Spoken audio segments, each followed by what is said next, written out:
What began as a Christmas present to a high school crush in 1944 turned into a #1 Christmas hit more than 25 years later.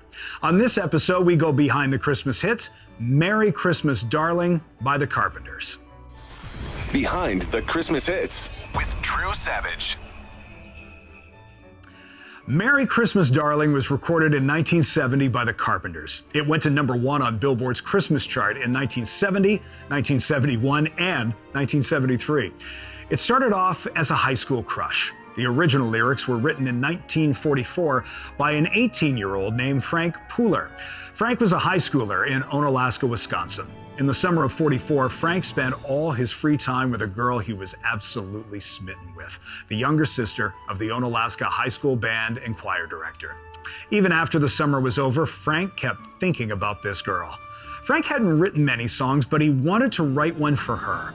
He once told the LaCrosse Tribune newspaper, quote, "I was 18 and the hormones were raging." Unfortunately, before he gave her his present, they broke up. But Frank held on to those lyrics. Flash forward 22 years, Frank was a choral director at California State University at Long Beach, and there were 2 siblings in his class, Karen and Richard Carpenter. The Carpenters were having some success getting local gigs and asked their professor if he had ideas for something they could do at Christmas. They were getting tired of singing the same standards over and over and wanted something new. Frank Pooler passed on the lyrics to the Christmas song he wrote when he was a teenager. Richard Carpenter took the lyrics but wrote a different melody for them. The song we now know was co-written by 2 18-year-old guys a generation apart. The Carpenters went on to a lot more than just playing local gigs, and by 1970 they charted their first 2 hits, Close to You and We've Only Just Begun.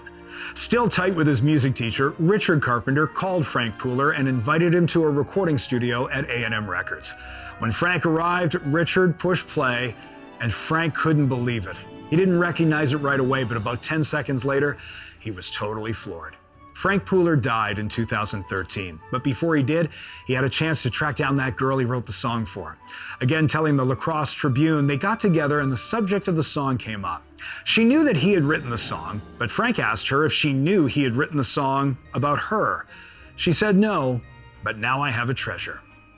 Thanks for joining us. Please click subscribe to get more stories behind the Christmas hits. We're just getting started. Lots of stories and videos still to come. Next up, it's the story of the song Rolling Stone calls the greatest rock and roll Christmas song of all time.